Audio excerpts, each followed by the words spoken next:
How to change language in YouTube on iPhone. Hey everyone, welcome back to the channel. In this video we're going to learn how we can change language in YouTube on iPhone, so make sure to watch the video till the end. If you want to change the language of the YouTube app on your iPhone, it's actually pretty simple to do it. You can open up the YouTube app, and normally this is the interface you see. Tap on the profile icon from the bottom right of the screen, then tap on the gear icon, which is a settings icon from the top right.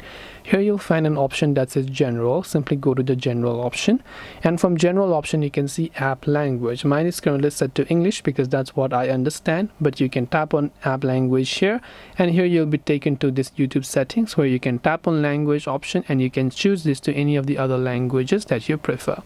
This way you'll be able to basically change your YouTube app language on iPhone. I hope that this video helped you. If you have got any more questions, feel free to also leave them down below. Thank you for watching till the very end of the tutorial, and as always, see you soon in the next video.